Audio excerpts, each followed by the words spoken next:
What it do, y'all? It's my favorite topics. I already know how I get. Can malware escape your virtual machines? We about to hop right into it. Hello, everybody. My name is Eric, and today we're going to be addressing what is quite possibly the most popular comment, and definitely the question I get asked a lot is, can malware escape virtual machines? Is running malware on virtual machines dangerous? Well, we're going to take a look at that.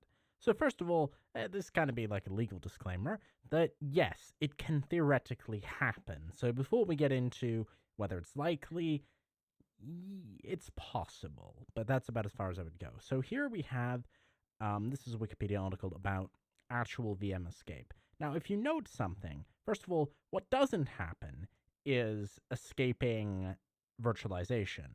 What happens here is various pieces of hardware, because remember that the actual hardware virtualization that x86 processors have only applies to the CPU, but you need a lot of pieces to make a computer work.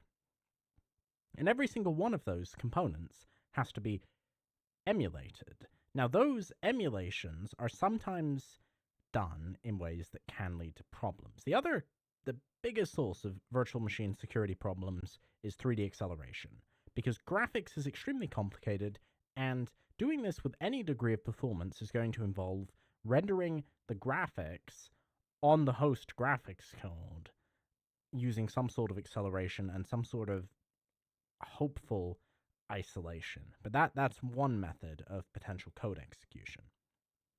Now, over the years, there have been a reasonable number of these vulnerabilities. Hyper-V had a couple of terrible ones with their graphics architecture.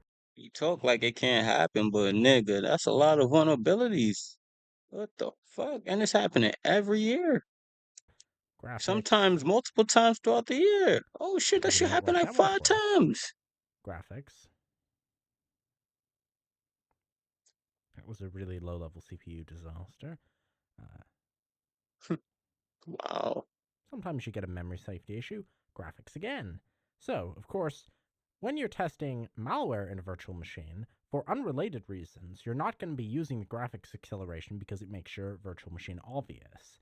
And that's really the best thing you can do to mitigate the risk of both, is a VM that is not clearly a VM is not going to get a target of an escape.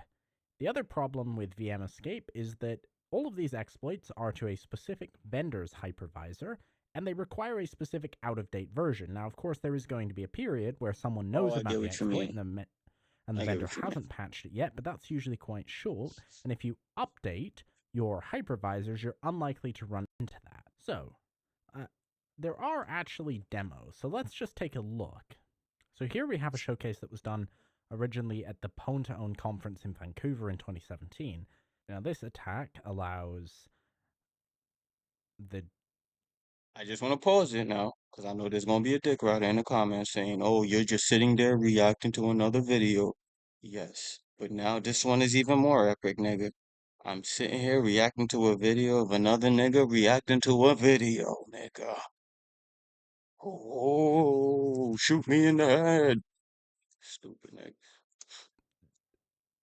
an escape from JavaScript in the guest to running on the host, which is a surprising chain of. Now, what it does here is it gets to a certain point and then it will ultimately spawn the calculator, which has essentially become the industry standard thing to do when you escape a hypervisor, is you spawn a calculator on the host.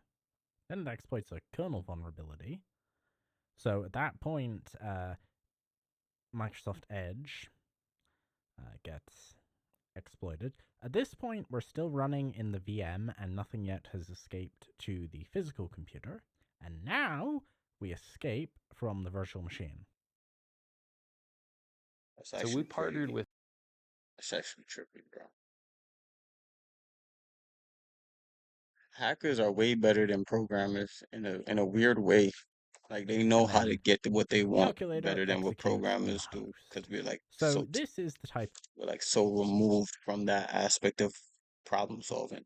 of exploit that could theoretically be used. And of course, in the real world, you would be a lot stealthier. You wouldn't just spawn a calculator, you would ideally spawn an info stealer without making any noise. So it's definitely possible.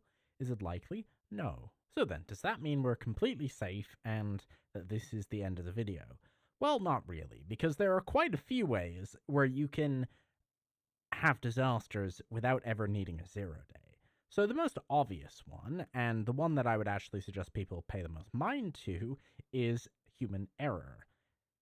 Now, the simple version of this is especially if, let's say, you were using Windows to analyze Windows malware. Now, the way people will do this, there's a couple ways. The stupidest way would be to simply run a Windows system with no antivirus whatsoever so that the samples don't get detected. If you're a bit smarter, what you might do is have a folder on the computer that is excluded from the antivirus.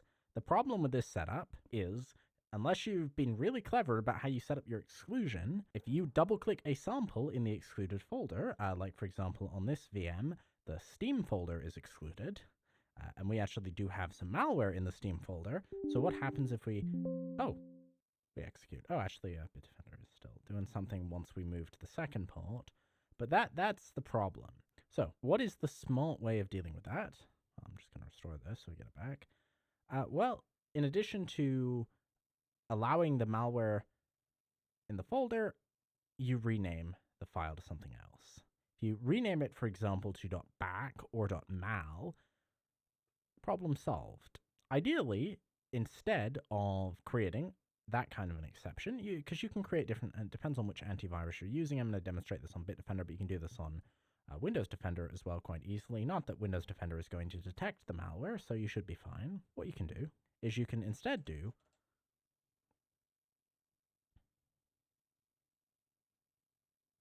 you can choose any file that is .mal, you can exclude that, and then use that extension instead.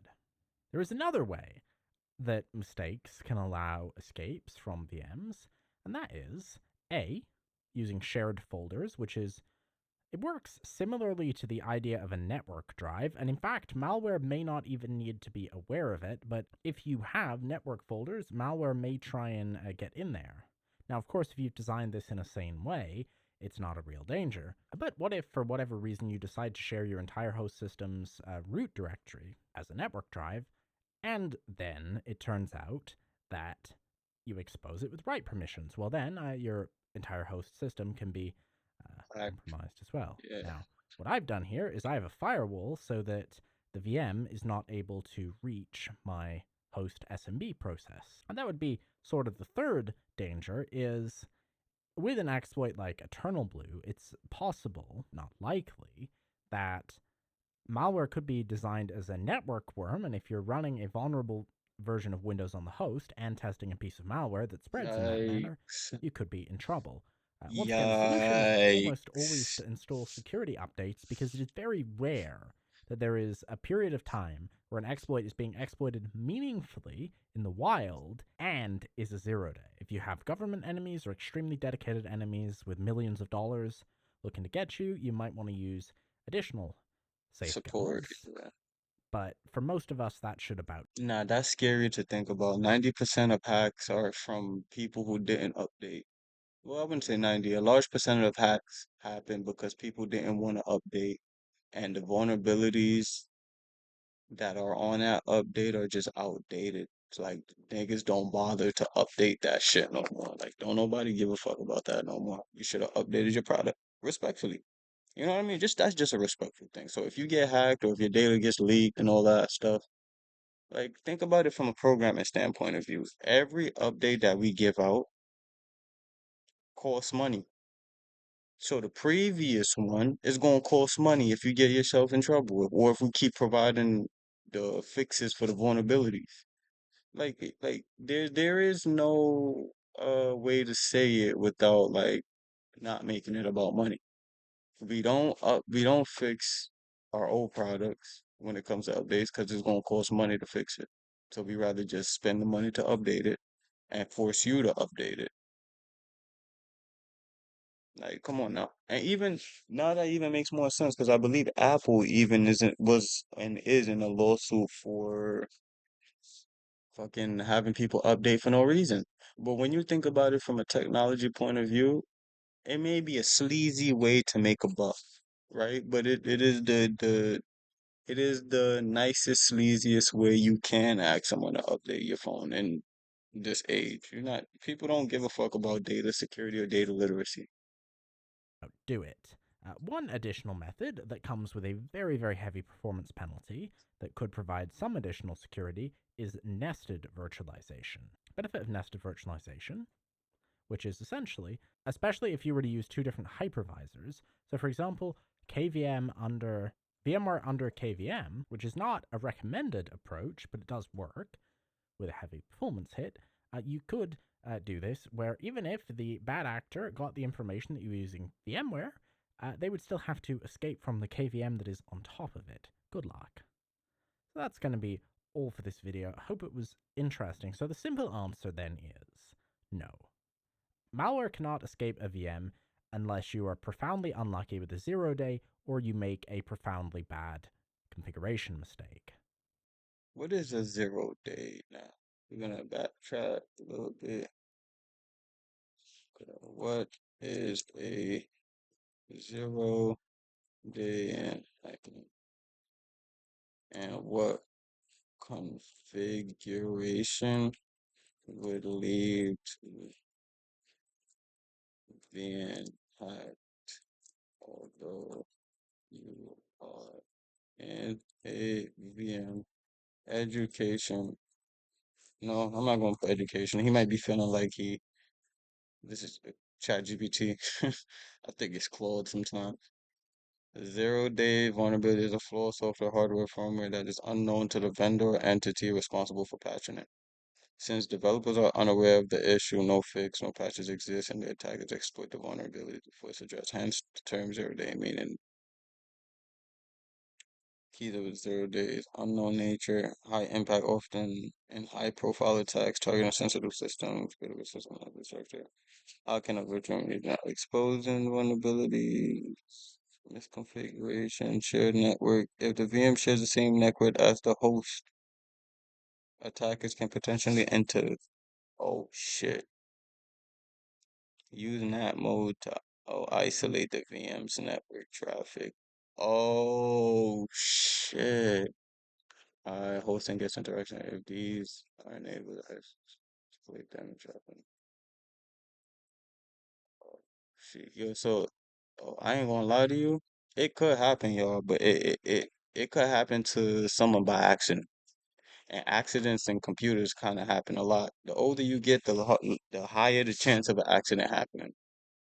Right. So, I mean, it was a great video, first of all. I love like just the idea of hacking.